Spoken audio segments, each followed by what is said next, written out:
పరిశుద్ధాత్మ దేవుణ్ణి, ప్రభా ఈ పూట నీ ప్రసకి ఎటువంటి వాక్కును విడుదల చేయాలి, ఎటువంటి మాటను ప్రభా బయలుపరచాలి అని పరిశుద్ధాత్మ దేవునికి నేను ప్రార్థన చేస్తూ ఉండగా పరిశుద్ధాత్ముడు నన్ను సిద్ధపరిచి నాతో కొన్ని విషయాలు మాట్లాడారు. అవే మాటలు మీతో చెప్పడానికి నేను సిద్ధంగా ఉన్నాను. నిర్గమాకాండం 34వ అధ్యాయం 1వ వచనం. త్వరగా నేను దేవుని మాటలను చెప్పి ముగించడానికి ఇష్టపడుతున్నాను. నిర్గమాకాండం 34వ అధ్యాయం 1వ వచనాన్ని చదువుగా విందాం. మరియు యెహోవా మోషేతో, మొదటి పలకల వంటి మరి 2 రాతి పలకలను చెక్కుము. నీవు పగలగొట్టిన మొదటి పలకల మీదనున్న వాక్యములను నేను ఈ పలకల మీద రాసేదను. మరొకసారి చదవండి. మరియు యెహోవా మోషేతో, మొదటి పలకల వంటి మరి 2 రాతి పలకలను చెక్కుము. నీవు పగలగొట్టిన మొదటి పలకల మీదనున్న వాక్యములను నేను ఈ పలకల మీద రాసేదను. దేవునికి మహిమ కలుగునగాక. హల్లెలూయా. నీవు పగులగొట్టిన పలకలను నీవు మరలా తయారు చేయము. ఉదయము కల్లా మరలా కొండ మీదకి రమ్ము. నా చేతి వ్రాతతో నేను మరలా ఆ పలకల మీద రాసేదను. గట్టిగా స్తోత్రం చెప్పండి. చాలా మంచిది. ఈ వాక్యం ద్వారా ప్రభు మనతో మాట్లాడును గాక. ఇక్కడ సందర్భం, ఈ విధానం అంతా మనకు తెలిసిన సందర్భమే. ఏమని పరిశుద్ధాత్మ దేవుడు మాట్లాడబోతున్నాడో నేను కొద్ది నిమిషాల్లో నా మనస్సులో ఉన్నటువంటి ఈ ఆకాంక్షను మీకు చెప్పడానికి ఇష్టపడుతున్నాను. మరొక్కసారి గనుక ఆ లేఖనాన్ని మనం ధ్యానం చేసుకుంటే చక్కని మాటలు అక్కడ రాయబడి ఉన్నాయి. ఈ రోజున ఒక వార్నింగ్గా, ఒక హెచ్చరికగా దేవుడు ఈ మాటలు మనకు ఉంచుతూ ఉన్నాడు. అవి ఏమిటంటే, మరియు యెహోవా మోషేతో అంటున్నాడు ఏమని, మొదటి పలకల వంటి మరి 2 రాతి పలకలను చెక్కుము. ఎవరిని చెక్కమంటున్నాడు దేవుడైన యెహోవా? మోషేని. నేను మొదట చెక్కి నీకిచ్చిన పలకలను నీవు మరలా నీ చేతులతో స్వయంగా చెక్కు అని దేవుడు మోషేతో మాట్లాడుతున్నాడు. అన్నాడు, రాతి పలకలను చెక్కుము. నీవు పగులగొట్టిన మొదటి పలకల మీదనున్న వాక్యములను నేను ఈ పలకల మీద వ్రాసేదను అని ప్రభు మాట్లాడుతున్నాడు. అంటే దేవుడు సినాయి పర్వతం మీద, సినాయి కొండ మీద దేవుడు 2 రాతి పలకలు స్వయంగా ఆయన చేతులతో చెక్కి, ఆ రాతి పలకల మీద దేవుడు ప్రజలకి ఆజ్ఞలను ఆకాంక్షించి, ఆజ్ఞలను నియమించి ఆయన చేతితో ఆ 10 ఆజ్ఞలను ఆ రాతి పలకల మీద రాసి మోషేకి ఇచ్చారు. మోషే ఆ పలకలు పట్టుకొని కిందకు వచ్చాడు. కిందకు వచ్చిన తర్వాత ఏ దృశ్యాన్ని చూశాడు మోషే అంటే, తను చూచి జీర్ణించుకోలేని దృశ్యాలను చూశాడు. తను చూచి భరించలేనటువంటి సంఘటనను అతను చూచాడు. తను ఏ సంఘటన చూచాడు, అతడు ఏ సందర్భాన్ని చూశాడు, భయంకరమైన కోపం మోషేకి వచ్చింది. ఏ పలకలైతే దేవుడు స్వయంగా తన చేతులతో చెక్కాడో, ఏ పలకల మీద అయితే దేవుడు స్వయంగా వ్రాతతో రాశాడో, ఆ పలకలు ఏం చేశాడు మోషే? ఆ దృశ్యాన్ని చూసి పగులగొట్టేశాడు అని బైబిల్ చెప్తుంది. ఆ దృశ్యాన్ని, ఏదో ఒక దృశ్యాన్ని అక్కడ చూశాడు. భరించలేని దృశ్యాన్ని చూశాడు, ఓర్వలేని దృశ్యాన్ని చూశాడు. భయంకరమైన కోపం మోషేకి వచ్చింది. ఆ దేవుడు స్వయంగా చెక్కిచ్చిన పలకలు, దేవుడు స్వయంగా తన చేవ్రాతతో రాసిన ఆ దేవుని వాక్యము నిబంధన పలకలను మోషే చేతులారా స్వయంగా వాటిని ఏం చేశాడు? పగలగొట్టాడు. ఎందుకు మోషే పలకలను పగలగొట్టాడు? పగలగొట్టవలసిన అవసరం అక్కడ ఏమొచ్చింది? దేవుడు స్వయంగా చేసిన పలకలు కావా?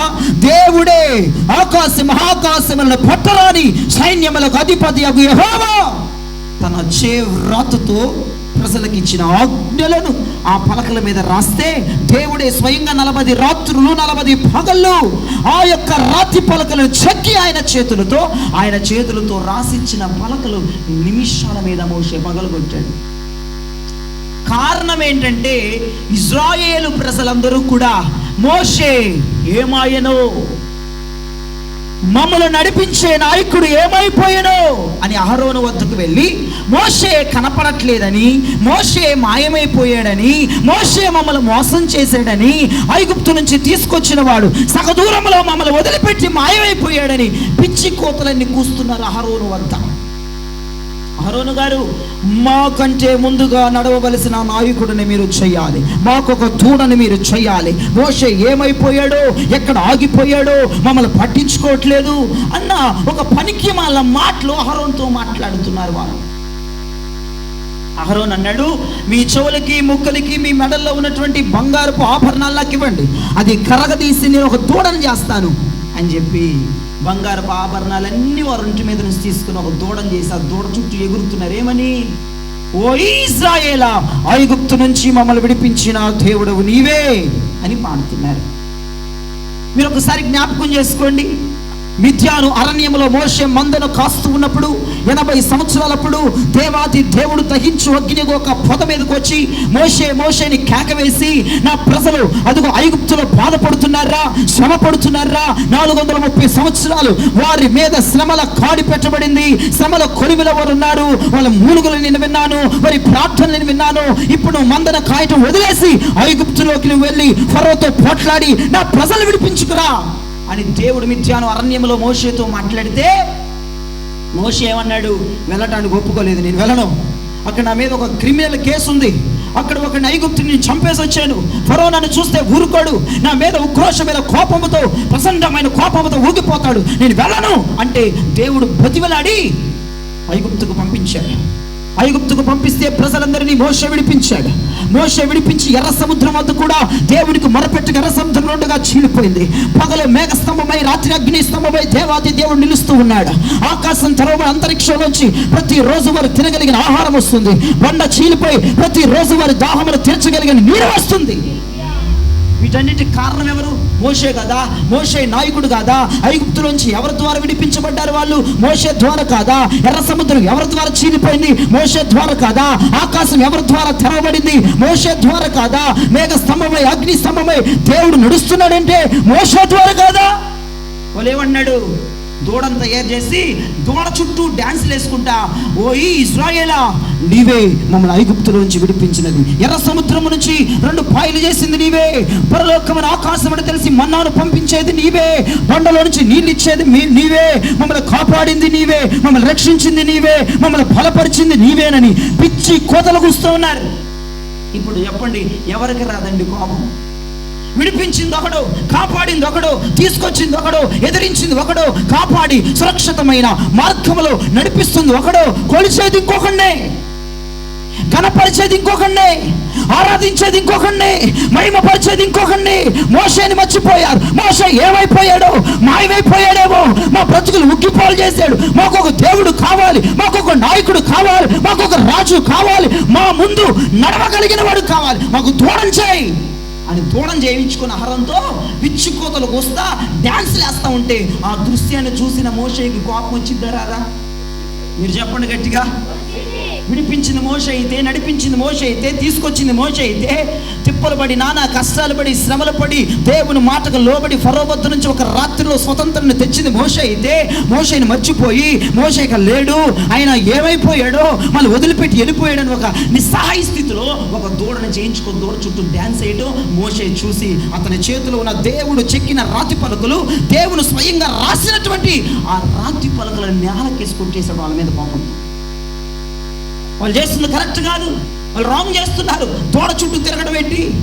ఇప్పుడే కదా దేవుడు కొండ మీద నేను తప్ప వేరొక దేవుడని, దేవుడు లేడని రాతి పలకల మీద రాయించాడు. ఆయన చేతితో స్వయంగా రాయించాడు.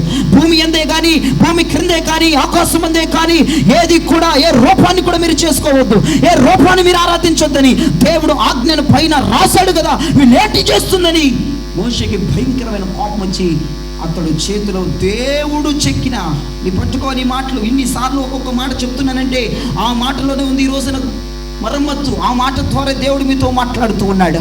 దేవుడే స్వయంగా చేసిన రాతి పలకలు, దేవుడే స్వయంగా రాసిన ఆ ఆజ్ఞలను మేనమాలు చేసేసాడు మోషే.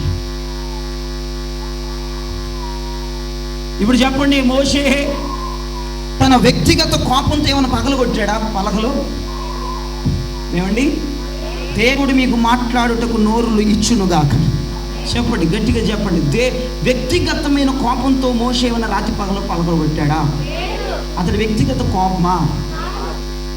కాదు కదా. మరి ఏ కోపంతో పగలగొట్టాడు? ఏ కోపంతో పగలగొట్టాడు? దైవికమైన రోషంతో పగలగొట్టాడు కదా. దేవుడు ఏది ఇష్టపడ్డో అదే మోషే కూడా ఇష్టపడలేదు. దేవుడు ఫినెహాసు ద్వారా ఒక సాక్ష్యం ఇస్తాడు. నేను ఓర్వలేని దానిని తాను ఓర్వలేదు అని ఫినెహాసుకి సాక్ష్యం ఇస్తాడు. దేవునికి నచ్చదా పని, అందుకే మోషే కోపపడ్డాడు. దైవికమైన రోషం అది, దైవికమైన కోపం అది. మోషే వ్యక్తిగతంగా వచ్చిన కోపం కాదు, అతని స్వభావం వల్ల వచ్చిన కోపం కాదు, అతని అవిధేయత ద్వారా వచ్చిన కోపం కాదు, అతడు చేసిన పాపం ద్వారా వచ్చిన కోపం కాదు. అతడు దైవిక రోషాన్ని చూపించాడు. దేవుడు ఏది ఇష్టపడడో తాను కూడా ఇష్టపడలేక, ఓర్వలేక వారి మీద కోపముతో ఆ రాతి పలకలు కిందేసి నేలకేసి కోట్లాడంటే ఇరిగిపోయినాయి. అంతేకాదు, ఆ దూడని అగ్నితో కాల్చాడు. కాల్చిన బూడిదని నేలలో కలిపి వాళ్ళకి తాగించాడు. దూడను కాల్స్తే కాల్చావు, బూడిద చేస్తావు, నేలలో కలిపి వాళ్ళకి తాగిస్తే తాగించావు. ఈ రాతి పలుకులు ఎందుకు పగలగొట్టావంటే దైవికమైన రోషవి. అతని వ్యక్తిగత కోపం కాదు, వ్యక్తిగత గొడవలు లేవు, వ్యక్తిగత కక్షలు కాదు. దేవుడే స్వయంగా చేసిన రాతి పలుకులు, దేవుడే రాతి పలకల మీద స్వయంగా రాసిన ఆజ్ఞలు, అవి స్వయంగా మోషే చేతులతో ఎత్తి నేలకేసాడంటే అది మోషేకు వచ్చిన కోపం కాదు. మోషేని ఎవరో తిడితేనో, మోషేని ఎవరో కొడితేనో, మోషేని ఎవరో మోసం చేస్తేనో వచ్చిన కోపం ద్వారా దేవుడు చేసిన రాతి పలకలు పగలగొట్ల. వాక్యానికి విరుద్ధంగా చేస్తున్నారని, వాక్యం ఎన్ని మాట్లాడినా ప్రజలు అలా చేయట్లేదని, వాక్యానికి వ్యతిరేకంగా నడుస్తున్నారని, ఆ దూడను చేసుకున్నారని, ఇశ్రాయేలు నుంచి అదిగో ఇశ్రాయేలు ప్రజల్ని మమ్మను నువ్వే విడిపించవు ఐగుప్తు నుంచని తప్పుడు కోతలు కూస్తూ తిరుగుతున్నారని, నాట్యం మాడుతున్నారని, చెయ్యకూడని రూపాన్ని చేసుకుని డాన్సులు వేస్తున్నారని మోషేకి కోపం వచ్చింది. మోషేకి ఏమొచ్చిందండి? కోపం వచ్చేసి ఆ కోపం మీద పలకలు పగలగొట్టాడు. ఇది చదువుతుంటే నిజంగా దేవుని చాలా హెచ్చరికమైన వాక్యం ఇది. దేవుడు తయారు చేసి ఇచ్చిన రాతి పలకలు అనండి ఒకసారి గట్టిగా మాట. ఎవరు తయారు చేశారు రాతి పలకలు? స్వయంగా సైన్యముకు అధిపతియగు యెహోవానే ఆ రాతి పలకలు చేసి ఇచ్చాడు. ఉత్తి పలకలు కాదు, ఆ రాతి పలకల మీద దేవుని చేతితో స్వయంగా రాసి ఇచ్చాడు. 40 పగళ్ళు 40 రాత్రులు కొండ మీద ఉన్నాడు. ఈ మందకి ఏం అర్థం అవట్లా. ఎవరి కోసం వెళ్ళాడు కొండ మీదకి? ప్రజల కోసమే కదా. ఏమైపోయాడో కనపడట్లేదేంటి? చూస్తూనే ఉన్నావు రోజు దేవుని మహిమ కొండ మీదకి దిగి రావటం ఇశ్రాయేలు ప్రజలు చూస్తున్నారు. ప్రచండమైన ఉరుములు ఉరవటం ప్రజలు చూస్తూ ఉన్నారు. ఆ యొక్క సినాయి పర్వతం అగ్ని కొలిమితో కాలిపోవటం ప్రతిరోజు చూస్తూ ఉన్నారు. చూసినా కూడా మోషే ఏమైపోయాడు? ఎటిలిపోయాడు? అతని స్వార్థానికి చెక్కేశాడా? అతనికి ప్రయాణం చేయలేక వదిలేశాడా? మా భారం భరించగా వెళ్ళిపోయాడని పిచ్చి కోతలు కూస్తున్నారు ఆహారం దగ్గరకు వచ్చి.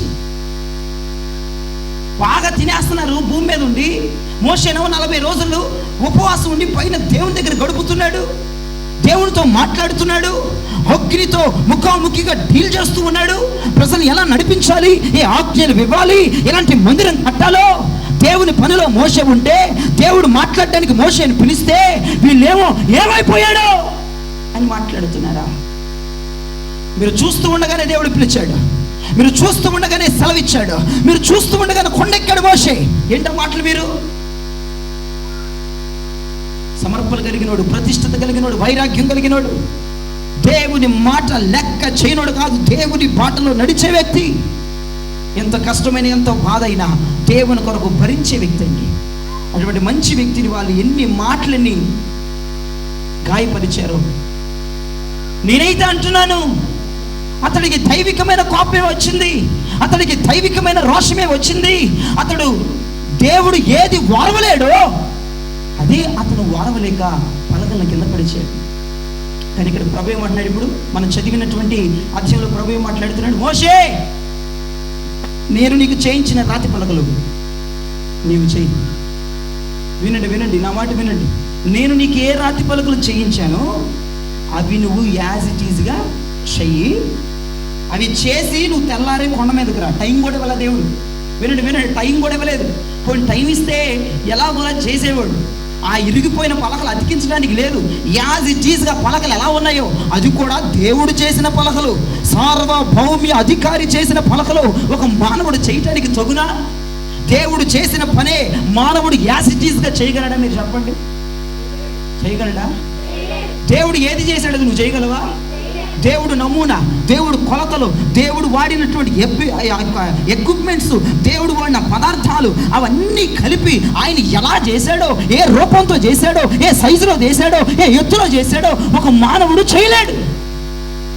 కానీ ఏమంటున్నాడు మోషే, నీవు నీ చేతులతో పగలగొట్టిన రాతి పలకలు నీవు స్వయంగా చేసుకొని తెల్లారి కల్లా కొండ మీదకి రా, నా చేతులతో నేను మరలా ఆజ్ఞలు రాస్తానన్నాడు. స్తోత్రం చెప్పండి గట్టిగా. ఎంత క్లిష్టమైన పరిస్థితి, ఎంత కష్టమైన పరిస్థితి మోషేకు వచ్చింది. అయ్యా, నేను నీ గురించే కదా నేను పలకలు పగలగొట్టింది. వారు దూడం చేసుకున్నారు, దూడ చుట్టూ నాట్యం ఆడుతున్నారు. నా కోపం వచ్చేసింది. అది నా వ్యక్తిగత కోపం కాదు, నా అవిధేయత కాదు, నేను చేసుకున్న పాపములతో నాకు వచ్చిన కోపం కాదయ్యా.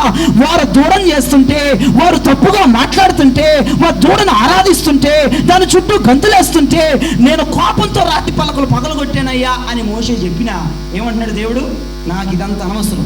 నువ్వు పగలగొట్టిన రాతి పలకలు నేను స్వయంగా నా చేతులతో చేసి ఇచ్చిన రాతి పలకలు పగలగొట్టావు కనుక ఆ పలకలు నువ్వు చేసుకురా, నేను రాస్తా. స్తోత్రం చెప్పండి గట్టిగా. ఆ పలకలు నువ్వు చేసుకురా, నేను రాస్తా. దేవుడు ఇలా అనుంటే బాగుండు. ఎలాగా?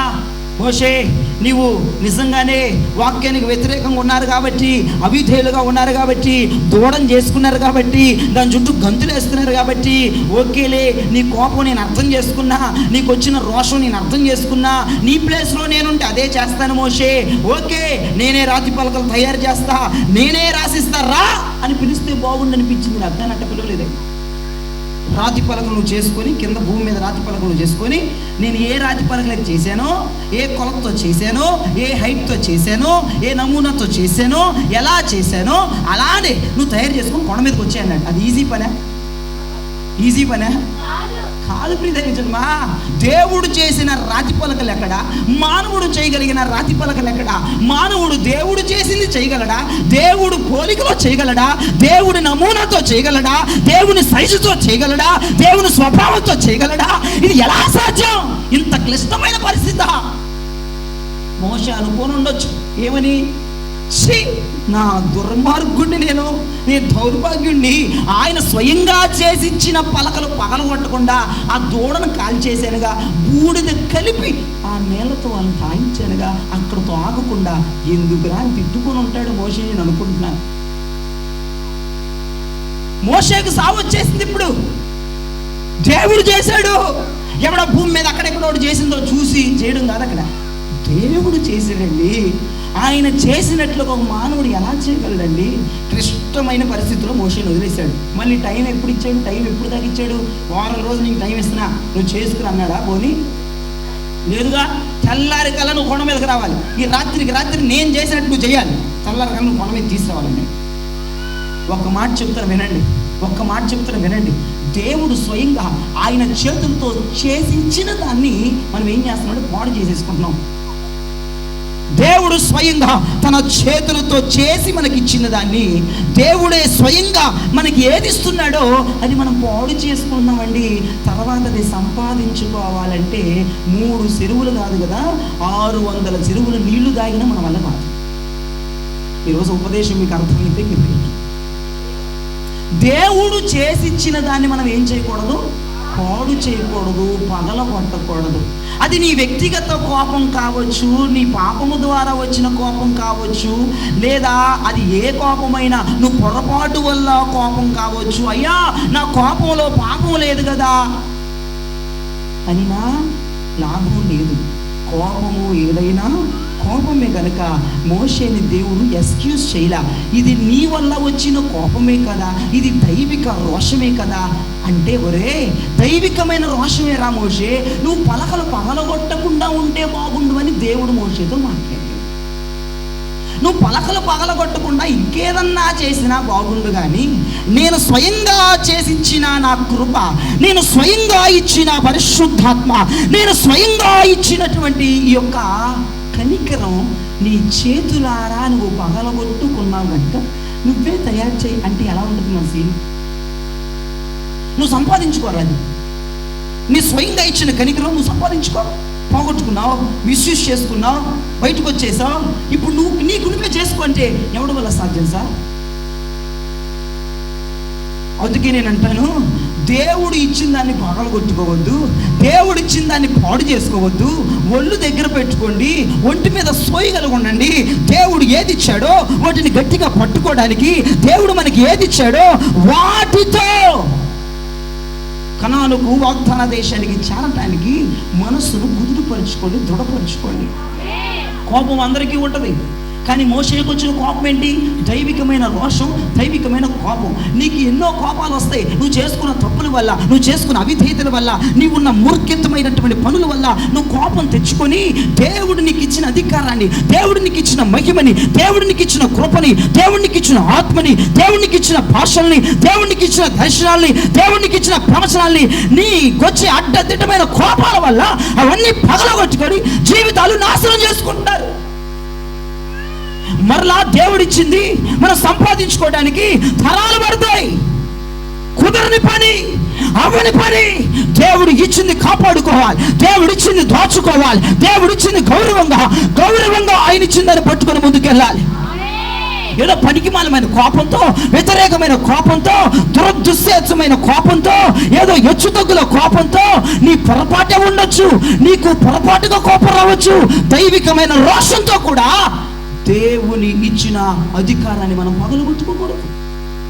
నీకే కోపం వస్తే నాకేంటి? మంచి కోపమా, చెడ్డ కోపమా, నాకు అనవసరం. నేను ఇచ్చిన దాన్ని పగలగొట్టావు కనుక నీ చేతులతో నేను ఎలా చేశానో అలా చేసుకురా, కొండ మీదకి నేను రాస్తాను అని ప్రభు అంటున్నాడు. నేను రాస్తానంటాడు. అయ్యా నువ్వు రాసేదాకా ఒక రాత్రి టైం ఇచ్చావు, నువ్వు చేసినట్టు నేను ఎలా ఇప్పుడు నేను ఒక మాట చెప్తున్నాను. ఏమండి, దేవుడు చేసినట్టు మనం చేయగలమా? పిచ్చి బోధ చేస్తున్నావు రా బాబు నువ్వు అని మీరు అనొచ్చు. నేను అంటాను పిచ్చోళ్ళగా, మరి దేవుడు ఇచ్చింది మనం చేయలేము కనుక దేవుడు ఇచ్చింది దుర్వినియోగం, దేవుడు ఇచ్చింది పగలగొట్టుకోవడం చేసుకోకూడదు. అవి మరలా మనం చేసుకోలేం కనుక, అది మరలా ఎన్ని సంవత్సరాలు పట్టిద్దో కనుక, అసలు అది వచ్చిందాక మనం ఉంటామో పోతామో కనుక, దేవుడిచ్చింది మనం చేసుకోలేము కనుక, ఆయనకలాగే మనం చేసుకోలేం కనుక దాన్ని మనం ఏం కాపాడుకోవాలి, దాన్ని మనం ఏం చేయాలి?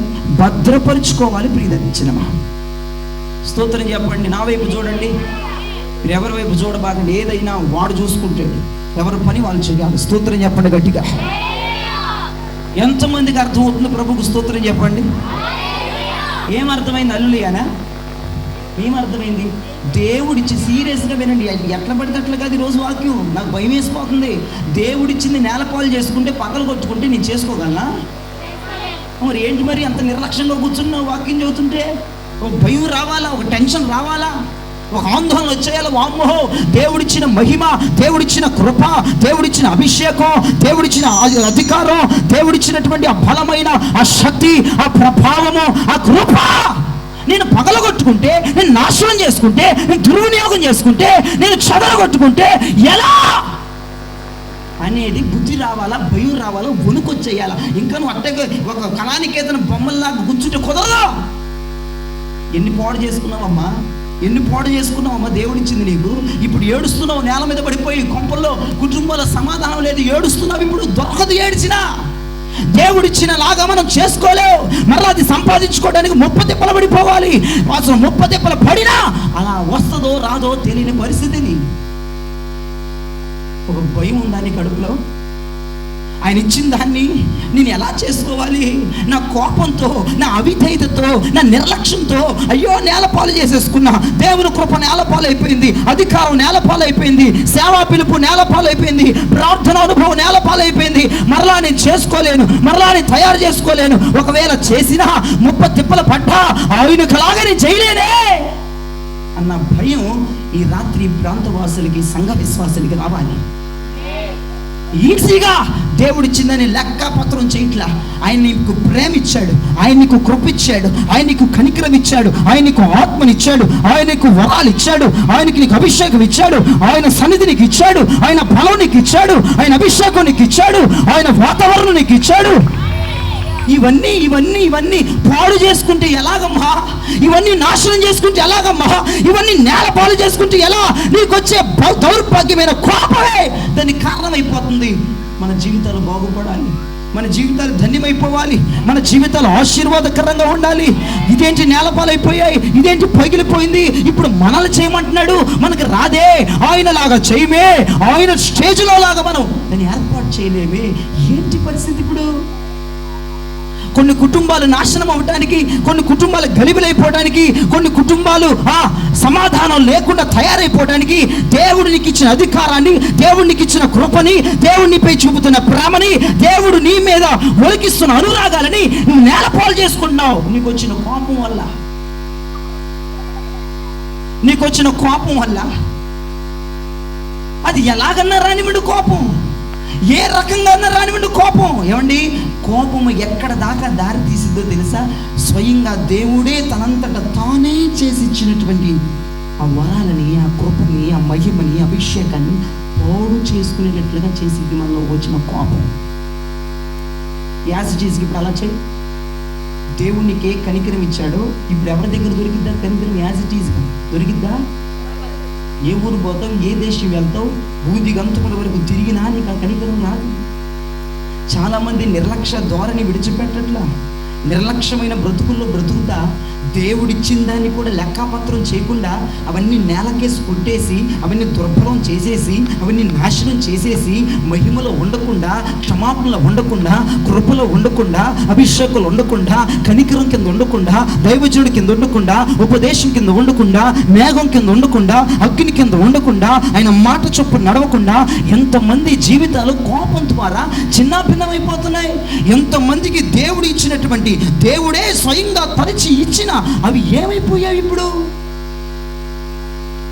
మన వల్ల కాదే, మనం చేసుకోలేమే, మనం ఎంత కష్టపడినా ఆ మోడల్లో, ఆ రూపంలో మనం ఏమీ చేయలేని పరిస్థితి. ఇప్పుడు దేవుడు అంటున్నాడు ఏమని? నేను నీకు మొదట్లో ఎలాంటి హృదయం ఇచ్చానో చెప్పండి. నేను నీకు మొదట్లో ఎలాంటి హృదయం ఇచ్చానో ఆ హృదయముతో నీవు నా దగ్గరికి. దేవుడు నీకు ఇచ్చిన హృదయం పాడు చేసేసుకున్నావు. పరిస్థితుల ద్వారా, రంగుల ద్వారా, ఆర్భాటాల ద్వారా, ఎగస్టాల ద్వారా, స్టైలు మాటల ద్వారా పాపంలో పడిపోయి మాలిన్యాలు అతికించుకొని ఈ పరిశుద్ధమైన హృదయాన్ని, నీతి కలిగిన హృదయాన్ని, దేవుడు తయారు చేసి మనలో పెట్టిన హృదయాన్ని పాడు చేసుకున్నప్పుడు దేవుడు ఏమన్నాడు? నేను నీకు ఎలా అయితే హృదయం ఇచ్చానో ఆ హృదయంతో నువ్వు రా, నేను నా చేతితో రాస్తానన్నాడు. తెచ్చుకుందాం. ఆ హృదయం ఎట్ట వస్తుంది? ఆయన మనకిచ్చిన హృదయం ఎట్ట వస్తుంది మీరు చెప్పండి? ఎక్కడ రెఫరెన్స్ చూపించండి. దేవుడు మనకు నూతన హృదయం ఇచ్చాడు, రాజు గుండె మనకి ఇవ్వలేదు, అది తీసేసి నూతన హృదయం పెట్టేశాడు, క్రొత్త గుండె పెట్టేశాడు, ఆయనకి లాగా ఉండే మనసు పెట్టేశాడు. అదంతా నువ్వు పాడు చేసేసుకున్నావు. సరదాలని, ముచ్చట్లని, ఆడంబరాలని, రంగులని, వాతావరణం అని, ముచ్చట్లని, పనికిమాల మాటలని అన్నిట్లో కలిసిపోయి, అందరిలో కలిసిపోయి అన్నీ చేసేసి దేవుడిచ్చిన హృదయాన్ని మలినం చేసుకుని, పాడు చేసుకుని, మురికి చేసుకుని ఉన్నావు. ఇప్పుడు దేవుడు ఏమంటున్నాడు? నేను నీకు ఎలాంటి హృదయం ఇచ్చానో అలా నువ్వు రా, నేను హృదయం మీద రాస్తా అని దేవుడు అంటున్నాడు. ఆ హృదయాన్ని నువ్వు తెచ్చుకోగలవా? తెచ్చుకోగలిగితే చేయి చూపించు. చెయ్యెత్తితే ఎక్కడ అడ్రస్ దొరికిద్దో నాకు చెప్పు, అడ్రస్ నాకు ఇవ్వు, మా చర్చిని అందరిని పంపిస్తాను నేను. మరి ఒక్కడిని చెయ్యెత్తలేకపోతున్నారు, మరి ఎందుకు హృదయాన్ని పాడు చేసుకుంటున్నారు? దేవుడిచ్చిన పరిశుద్ధ హృదయాన్ని, దేవుడిచ్చిన నీతి కలిగిన హృదయాన్ని, దేవుడిచ్చిన యథార్థ కలిగిన హృదయాన్ని నువ్వెందుకు పాడు చేసుకుంటున్నావు? నువ్వెందుకు నాశనం చేసుకుంటున్నావు? ఇది మరలా తెచ్చుకోలేం కదా, ఇది మరలా ఎక్కడ కొనుక్కోలేం కదా, ఇది మరలా సంపాదించుకోలేం కదా, ఇది మరలా స్వీకరించుకోలేం కదా. దేవుడు అంటాడు నువ్వు తీసుకురా. ఏడదేను స్వామి, నేను ఎక్కడ తేనయ్యా? మీరు ఎక్కడ తేను అన్న క్వశ్చన్ వేస్తున్నావే, ఎందుకు పాడు చేసుకున్నావు అన్న క్వశ్చన్ ఆయన వేస్తున్నాడు. నువ్వు సంపాదించుకోలేవు, నువ్వు స్వీకరించుకోలేవు, నువ్వు దాన్ని కంట్రోల్ చేసుకోలేవు, నువ్వు మరలా దాన్ని ఎక్కడ కొనుక్కు తెచ్చుకోలేవు. కనుక నువ్వు ఎందుకు పాడు చేసుకున్నావు? నువ్వెందుకు నాశనం చేసుకున్నావు? నువ్వెందుకు మళ్ళీ వండించుకున్నావు? నువ్వెందుకు పాడైపోయిందా హృదయం అని దేవుడు మాట్లాడుతున్నాడు. ఎంత భయంతో బతకాలో తెలుసా? ఎంత కడుపులో భయం పెట్టుకుని ముందుకెళ్ళాలి తెలుసా? దేవుడిచ్చింది ఏది కూడా మిస్యూజ్ చేసుకోకూడదు, దేవుడిచ్చింది ఏది కూడా పగలగొట్టుకోకూడదు, దేవుడిచ్చింది ఏది కూడా నాశనం చేసుకోకూడదు. ఎందుకంటే అవి మరలా మనము మరి ఆ బోధ కనుక నీకు ఇక్కడ ఎక్కితే ఖచ్చితంగా ఎప్పుడు ఈ రోజు నుంచి దేవుడు ఇచ్చిన కృపని, మహిమని, కనికరాన్ని పోగొట్టుకోరు నాకు తెలుసు. ఎలా పడితే అలా జీవించరు నాకు తెలుసు. నాకు దేవుడి అందమైన జీవితం ఇచ్చాడు, ఈ పరిశుద్ధమైన జీవితం ఇచ్చాడు, ప్రార్థన జీవితం ఇచ్చాడు, అభిషేక జీవితం ఇచ్చాడు, ఉపదేశ జీవితం ఇచ్చాడు, కంచి కలిగిన తోటలో ఉన్నామన్నాడు. కాబట్టి అమ్మో ఈ పోతే మరలా రావు అన్న భయం ఎవరికైతే ఉంటాయో అది నెమ్మరవనగా బతుకుతాడు భూమి మీద. ఒంటి మీద సోయి లేకుండా, భయం లేకుండా దేవుడిచ్చినవన్నీ నాశనం చేసుకొని ఆయన ఎత్తాడులే. ఆయన మళ్ళీ రెండోసారి ఎత్తి కుదరదు, మనల్ని చేయమన్నాడు. ఎలా చేస్తావు బ్రదర్? ఎలా చేయగలవు? కొంచెం చేసుకోగలిగితే, ఆ మెటీరియల్ అక్కడ దొరికితే, ఆ కొట్టు ఎక్కడ తెలిస్తే, ఆ దేశమైనా లక్షల రూపాయల టికెట్ కొనుక్కొని ఫ్లైట్ ఎక్కి వెళ్ళి కొనుక్కొచ్చుకుంటూ దొరకదు కదా. మీరు ఎంత జాగ్రత్తగా ఉండాలి. మోషకి మొబ్బు తేలిపోయిందంటే, నేను ఎలా పలకలు చేశానో నువ్వు అలా చేసుకొని తెల్లరకాల వచ్చామన్నాడు అంతే. మళ్ళీ టైం కూడా లేదు అక్కడ. జ్వరం వచ్చేసింది మోషకి. వాము, నీవు చేసినట్లుగా నేను చేయటమా? ఇది ఎంత భయంకరమైనటువంటి మాట అండి. దేవుడు చేసినట్లుగా మనం ఎలా చేయగలం? అది మన వల్ల కాదు. కానీ మన వల్ల ఏమవుతుంది? కాపాడుకోవటం అవుతుంది, దాచుకోవటం అవుతుంది, గట్టిగా పట్టుకోవటం అవుతుంది, భద్రం చేసుకోవటం అవుతుంది. అది చెయ్యండి, అది చెయ్యండి బాబా. నేను రాస్తానని దేవుడు అంటాడు మోషేతో, నువ్వు పట్టాని రాస్తా. దేవునికి స్తోత్రం. హల్లెలూయా చెప్పండి గట్టిగా. హల్లెలూయా, హల్లెలూయా. దేవుడు రాయటానికి సిద్ధంగా ఉన్నాడు గనుక, దేవుడు రాయటానికి సిద్ధంగా ఉన్నాడు గనుక, దేవుడు ఆ పలకల మీద రాయటానికి సిద్ధంగా ఉన్న, నా వైపు చూడాలా. దేవుడు ఆ పలకల మీద రాయటానికి సిద్ధంగా ఉన్నాడు కనుక మనం ఏం చెయ్యాలా? అవి కాపాడుకోవాలా. దేవునికి స్తోత్రం చెప్పండి. అవి పగలగొట్టకూడదు, అవి మిస్యూజ్ చేయకూడదు, అవి ఆగం చేసుకోకూడదు. స్తోత్రం చెప్పు చేతులెత్తి. కొన్ని అలానే లెగుస్తూ ఉంటే మర్చిపో, తిరిగా. దేవుడు బలమైన కార్యం ఇక్కడ రాత్రి జరగబోతుంది. నువ్వు ఏది పాడు చేసుకున్నావు, నువ్వు ఏది నాశనం చేసుకున్నావు, నువ్వు ఏది కలిపిన చేసుకున్నావు, నువ్వేది అన్య పుణ్యం తెలియకో కోపం వచ్చో, నీకే కోపమో ఆ తర్వాత సంగతి. నాశనం అయిపోయింది రా బాబది, శిథిలం అయిపోయింది, చెడిపోయింది, దుర్భరమైన పరిస్థితుల్లోకి వెళ్ళిపోయింది. ఎలా రాయటం తర్వాత సంగతి. దేవుడు రాయటానికి సిద్ధంగా ఉన్నాడు. ఇప్పుడు ఇవి తయారు చేసుకురావాలిగా, ఇవి సిద్ధపరచుకోవాలిగా, ఇవి ఏర్పాటు చేసుకోవాలిగా. ఇవి ఎలా సంపాదించుకోగలం, ఇవి ఎలా తేగలం, ఇవి ఎలా స్వీకరించగలం? కడుపులో భయం ఉండాలి క్రైస్తవ బిడ్డలారా. కడుపులో భయంతో బతకాలి భూమి మీద. దేవుడు ఏదన్నా ఇస్తే దాన్ని మిస్యూజ్ చేసుకోకూడదు, దాన్ని పోగొట్టుకోకూడదు, దాన్ని పగలగొట్టుకోకూడదు. హల్లెలూయా. దేవుడైతే రెడీగా ఉన్నాడు రాయటానికి, నువ్వు రెడీగా లేమయ్యా. అయ్యా నుంచి తేమంటావు, అయ్యా ఆ కృప ఎక్కడ ఎత్తుకురామంటావు, నువ్వు చూపించిన ప్రేమ ఎక్కడ ఎత్తుకురామంటావు, నువ్వు చూపించిన కనికరం ఎక్కడ ఎత్తుకురామంటావు, నువ్వు చూపించిన జాలి ఎక్కడ ఎత్తుకురామంటావు. నీవు నాపై దిగి వచ్చిన ఆ మేఘ స్తంభముగా, అగ్ని స్తంభముగా, మరి ఎలా ఎక్కడ తీసుకురామంటావు కదా? తీసుకురాలేవు కదా, స్వీకరించలేవు కదా, సంపాదించలేవు కదా, తయారు చేయలేవు కదా. మరి కాపాడుకో, మరి దాచిపెట్టుకో, మరి గుండెలు కత్తుకో. ఇది నా భాగ్యం తలుచుకోండి.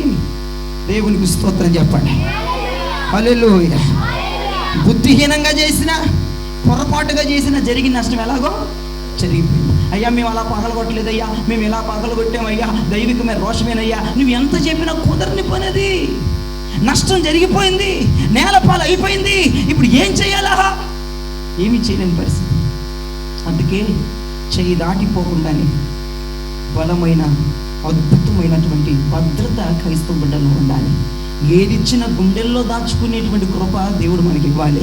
ఏదిచ్చిన కళ్ళకద్దుకొని నెత్తిని పెట్టుకునే కృప దేవుడు మనకి ఇవ్వాలి. నేలపాలు చేసుకోకూడదు. దేవుడు ఇచ్చిన ఎప్పుడు ఎక్కడ ఉండాలి? నెత్తి మీద ఉండాలి, గుండెల్లో ఉండాలి, మనసులో ఉండాలి. స్తోత్రం చెప్పండి గట్టిగా. హల్లెలూయా, హల్లెలూయా. పగలగొట్టడం ఈజీగా, సంపాదించడం, మళ్ళీ స్వీకరించడం, మళ్ళీ తయారు చేయడం కష్టం కనుక చాలా జాగ్రత్తగా ఉండండి. నాశనం చేసుకోవడం, పగలగొట్టేసుకోవడం, దుర్వినియోగం చేసుకోవడం చాలా ఈజీ, కానీ సంపాదించుకోవడం చాలా కష్టం. దేవునికి స్తోత్రం. దేవుడు ఏదైనా తోటలు ఎవరి ఆదాయం ఏం చేయమన్నాడు? ఆ తోటని మీరు సేద్యపరచండి అన్నాడు. ఏమన్నాడండి? సేద్యపరచండి అన్నాడు. అంతకుముందే దేవుడైన యెహోవా ఆ తోటలోనికి వారి ఇరువురిని పెట్టకముందే ఆ తోటలో చెట్లను మురిపించేశాడు, ఫలాలను పెట్టేశాడు. ఒక నది 4గా చీలి ఆ తోటనంతా తడిపేశాడు. సేద్యపరుస్తున్నాడు బానే. దేవుడైన యెహోవా అవ్వని ఆదాన్ని బయటికి నెట్టేశాడు. ఎక్కడికి నెట్టాడు? బయటికి నెట్టేసి ఇప్పుడు ఏం చేస్తున్నాడు? అతను వ్యవసాయమే చేస్తున్నాడు. బయటికి వెళ్ళిపోయిన వ్యవసాయమే చేస్తున్నాడు. ఇప్పుడు ఈ ఆదాము బయటికి వెళ్ళి వ్యవసాయం చేస్తుంటే కాళ్ళకి ఏం గుచ్చుకుంటున్నాయంట? ముళ్ళు గుచ్చుకుంటున్నాయంట. అదేంట్రా, నీకు వ్యవసాయం పని వచ్చు కదా, నువ్వు ఏదైనా తోటలో శాతపరిచావు కదా, ఇప్పుడు దేవుడు మెడబట్టి బయటికి గెంటేస్తే నువ్వు బతకలేకపోతున్నావేంటి? కాళ్ళకి ముళ్ళు గుచ్చుకున్నాయేంటి, రాళ్ళు గుచ్చుకున్నాయేంటంటే ఏదైనా తోట లాంటిది ఎవడన్నా చేయగలడా చెప్పండి? మరి అది అవ్వమ్మ కష్టాలు, బాధలు, శ్రమలు, దుఃఖం, భయంకరమైన నిట్టూర్పు. ఏదైనా తోట వంటి తోట ఆదాము చేయగలిగాడు, బయటకు వచ్చేసాడు, దేవుడు తోసేసాడు. ఏదైనా తోటలో ఉంటే కాళ్ళకి రాయి తగలేవలా, సేద్యకి వచ్చేసాడంటే దేవునికి స్తోత్రం కలుగునుగా. ఆ ఏదైనా తోట వంటి తోట ఆదామే కాదండి, ఎవ్వరూ చేయలేకపోయారు. భూమిని పొలాన్ని సేద్యపరిచిన ఎవరు చేయలేకపోయారు. అదన్నా దేవుడిచ్చిన దాన్ని మరలా అదే పీస్ ఎవరు కూడా చేయలేరు. అందుకే మనం ఏం చేయాలా? కాపాడుకోవాలి. స్తోత్రం చెప్పండి. అవి కాపాడుకోవాలి, మంచిగా స్వీకరించుకోవాలి, అవి దాచుకోవాలి. దేవునికి స్తోత్రం. దేవుడు తన చేతులతో ఏదైనా ఇస్తే దానిని జాగ్రత్తగా పట్టుకోవాలి, పడేసుకోకూడదు, పగలగొట్టుకోకూడదు, నాశనం చేయకూడదు. క్రికెట్ ఆడేవాళ్ళు కనుక ఆడు 6 బాల్ కూడా తీయడు, వెళ్ళి దాన్ని పట్టుకుంటాడు, వాడు పడిపోతాడు. డాములు పడిపోయి బోల్తాలు కొట్టేసి పల్టీలు కొట్టేసి తలంతా తిరిగిపోయి, కానీ బాల్ వాడు చేతిలో ఉంది. నేను చెప్తున్నాను వినండి, దేవుడు మనకి ఇచ్చింది పట్టుకోవాలా.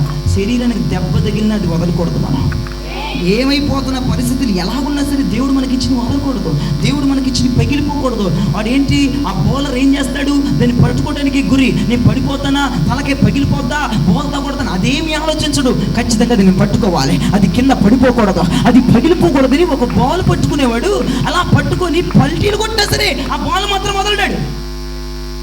అలాగే ఇప్పుడు మనం ఏం చేయాలంటే, ఎన్ని జరిగినా ఆయన మనకి ఇచ్చినవి ఏవి కూడా నేల పాలవకుండా గట్టిగా పట్టుకోవాలి. Praise the lord, praise the lord. ఏమన్నారు ఇశ్రాయేలు ప్రజలు? అందరికీ రాజు ఉన్నాడు. చెప్పండి, అందరికీ, మాకే రాజు లేడు అని సమూయేలుతో చెప్తే సమూయేలు, అమ్మో దేవాది దేవుడు మీకు రాజుగా ఉంటే మాకు ఆయన వద్దు, మాకు కనపడేవాడు కావాలి, మా ముందెళ్ళేవాడు కాడంటే ఈయన తెక్క కుదరాలని దేవుడు ఏం చేశాడంటే సౌలుని మహాప్రభు మొట్టమొదటి రాజుని చేశాడు. 2 సంవత్సరాలు బాగానే ఉన్నాడు. 38 సంవత్సరాలు ఇశ్రాయేలు ప్రజలకి పట్టపగలి చొక్కాలు చూపించాడు రాజు.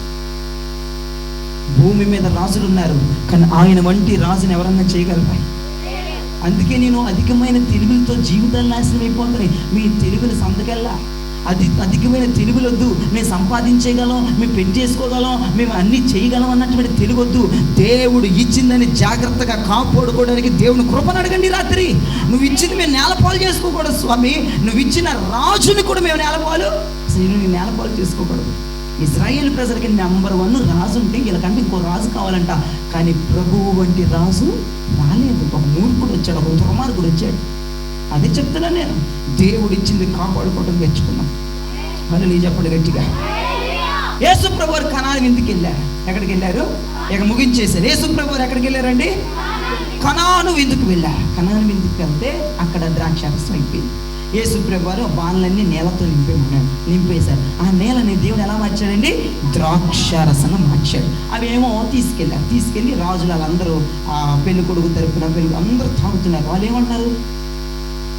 మొదట ఇచ్చిన దానికంటే ఇది చాలా రుచిగా ఉంది అన్నాడు. దేవునికి స్తోత్రం కలుగును. మొదట ఇచ్చిన దానికంటే ఇది చాలా రుచిగా ఉంది, అద్భుతంగా ఉందని అక్కడ ఉన్న వాళ్ళు మాట్లాడారు. నీ జీవితంలో నుండి నువ్వేది కోల్పోయినా దేవుడు అద్భుతమైనది ఇవ్వగలడు. నేను చెప్తాను వినండి. నీ జీవితంలో ఏది లేకపోయినా, ఏది కోల్పోయినా దేవుడు అద్భుతమైనది నెంబర్ 1 ఇవ్వగలడు.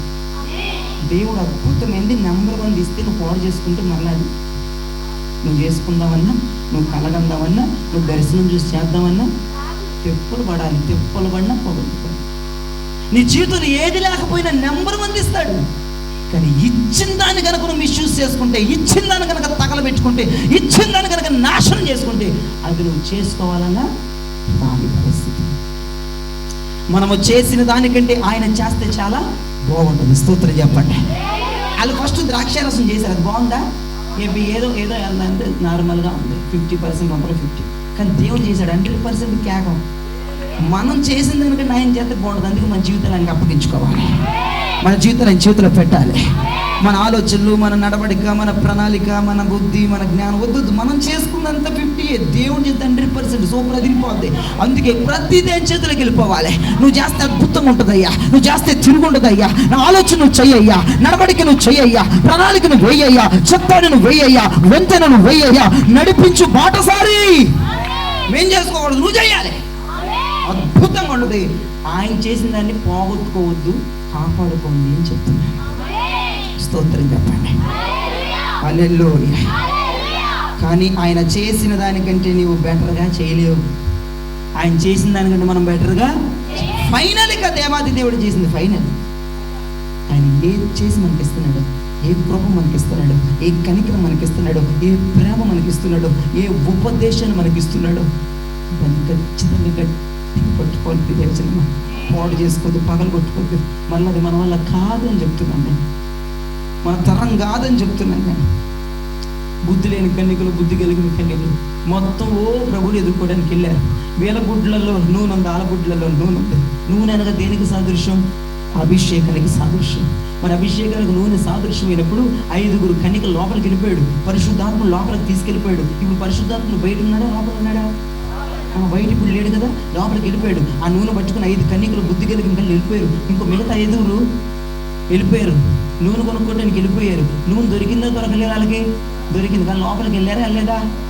ఆ నూనె వంటి నూనె వాళ్ళకి, ఆ అభిషేకం అంటే అభిషేకం వాళ్ళకి, ఆ కృప వంటి కృప వాళ్ళకి. మరి అదే చెప్తున్నాను నేను, పరిశుద్ధాత్ముడు ఉండగానే మనం సిద్ధమైపోవాలి. పరిశుద్ధాత్ముడు కనుక సంఘాన్ని తీసుకెళ్ళిపోతే మిగతా వాళ్ళు వదిలిపెట్టబడితే తుత్తురు బిత్తురు పరిశుద్ధాత్మ కళ్ళు తెరిచి కళ్ళు మూసి ఎగిరి కింద పడిపోయి పరిశుద్ధాత్మ కుదరదు. నెంబర్ 1 పరిశుద్ధాత్మ ఉన్నప్పుడే, అగ్ని మన మీద అల్లాడుతున్నప్పుడే, జలములపై ఆది కాండం 1లో జలములపై ఆత్మ అల్లాడినట్లుగా పరిశుద్ధాత్ముడు ఒక్కొక్కరి మీద అల్లాడుతూ పొదుగుతూ ఉన్నాడు కనుక ఈ ఆత్మ ఉండగానే రెప్ప పాటు మన పరలోకం వెళ్ళిపోవాలి. ఈ పరిశుద్ధాత్ముడు తీసుకెళ్ళిపోవాలి. ఈ నూనె పరలోకం తీసుకెళ్ళింది, వేరొక నూనె తీసుకెళ్ళదు. అమ్మవారు ఉన్నా, కొనుక్కోడానికి డబ్బులున్నా ఆ నూనె నేను పరలోకానికి తీసుకెళ్ళరు. ఈ నూనె వంటి నూనె అది కాదు, ఈ నూనె వంటి క్వాలిటీ అది కాదు, ఈ నూనె వంటి అభిషేకం అది కాదు, అంత టోటలీ డిఫరెంట్. ఈ నూనె వంటి నూనెను ఎక్కడా సంపాదించుకోలేవు. నేనైతే చెప్తున్నా, ఈ నూనెను కాపాడుకుందాం, ఈ నూనెను పెంచుకుందాం, ఈ నూనె పొంగి పొరలించుకుందాం, ఈ నూనెని అధికం చేసుకుందాం, ఈ నూనెతో దీపాన్ని వెలిగించుకుందాం, మన బ్రతుకులు వెలిగించుకుందాం, మన జీవితాలు వెలిగించుకుందాం, మన జీవితాలను ఒక విజయ పదం మీద నడిపించుకుందాం.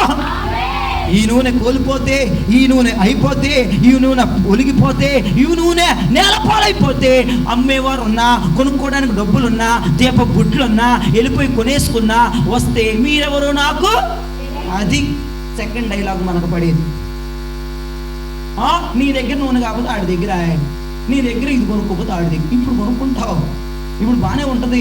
రేపు అనేది ఒక రోజు రాబోతుంది, ఈ నూనె అప్పుడు దొరకదు బ్రదర్. ఒకవేళ దొరికిన క్వాలిటీ ఉండదు, విషయం ఉండదు, మ్యాటర్ ఉండదు.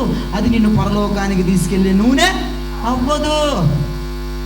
పరలోకానికి తీసుకెళ్ళే నూనె నువ్వు తయారు చేసుకోగలవా? ఏమీ లేదంటే నేను అంటాను, దేవుడు మనకిచ్చిన నూనె మనం కాపాడుకోవాలి. వేరే నూనె ఉందలే, అది పోసుకోండి, ఇది అయిపోలేదు కుదరదు. ఆ నూనెలో పవర్ ఉండదు, ఆ నూనెలో శక్తి ఉండదు, ఆ నూనెలో ప్రభుని ఎదుర్కొనే ధైర్యం లేదు. అందుకే చివరిగా నేను చెప్తున్నాను, ఈజీ ప్రాసెస్ అయితే కాదు. దేవుడిచ్చిందంతా మిస్బిహేవ్ చేసుకుంటే నేలపాలైపోతాయి. రేపు ఏడ్చిన అయ్యగారు నాకైతే రాదమ్మా, నేనేం తయారు చేయలేదు, ఆయనకు లాగా నేనేమి చేయలేదు. అయ్యగారండి అన్నామంటే నేను 4 లంపకాయలు బాధ నేను పంపిస్తుంది తప్ప ఏమి నేను ప్రశ్న నేను పోగొట్టుకుంటేనే నాకు చేసుకోవడం చేత అవ్వదు. దేవుడులాగా ఎవడ చేయగలడు, ఆయన పనితీరులాగా ఎవడు ఉంటుంది. అందుకే ఇచ్చినట్టన్నీ ఎక్కడ దాసేద్దాం? హృదయంలో దాసేద్దాం. అపవాది వద్దు. ఏ కోపం ద్వారా కూడా దేవుడు మనకిచ్చినవి నేలపాలమ్మకూడదు. స్తోత్రం చెప్పండి. మోషే అంటే చేశాడులే, మనకు సాధ్యం ఇంకా తిప్పలు పడ్డాడు, ఏం పడ్డాడో, చివరికి పలకలు చేసుకుని పైకి వెళ్ళాడు, దేవుడు రాశాడు. ప్రైజ్లో నేను ఒక విషయం చెప్తున్నా వినండి, దేవుడు ఇచ్చిన వాటి మీద ఆయన చేవ్రాతతో ఇప్పుడు రాలిపోతాడు. దేవునికి ఏది ఇచ్చాడో కృప ఇచ్చాడయ్యా, కొంతమంది కనికరిచ్చాడయ్యా, ప్రేమ ఇచ్చాడయ్యా, అభిషేకం ఇచ్చాడయ్యా. లేరా ఇక్కడ వాళ్ళు దేవుడు ఇచ్చిన వాళ్ళు? నాకు వరాలు ఇచ్చేసాడయ్యా, కృప ఇచ్చేసాడయ్యా, ప్రతిష్ఠిత ఇచ్చాడు, సమర్పణ ఇచ్చాడు, ఉపదేశం ఇచ్చాడు, మంచి దైవజనుడు ఇచ్చాడు, మంచి వాక్య పరిచర్య ఇచ్చాడు, మంచి పరిచర్య ఇచ్చాడు, మంచి గాలి ఇచ్చాడు, మంచి అభిషేకం ఇచ్చాడు, మంచి తిండి ఇచ్చాడు, మంచి గృహం ఇచ్చాడు, మంచి వస్త్రం ఇచ్చాడు. ఈ మంచి ఇచ్చేది ఎన్ని పాడు చేసుకోవద్దు, మరలా రావు. ఇది ప్రజలకి నేను హెచ్చరిక దేవుడు ఇచ్చుచున్నవి ఏవి కూడా పాడు చేసుకోకుండా జాగ్రత్తగా కాపాడుకోండి. అవి నేలపాలయ్యా మన వల్ల కాదు. ఈ మాట గుర్తుపెట్టుకోండి. లెగిచి నిలబడి ప్రార్థన చేస్తాను.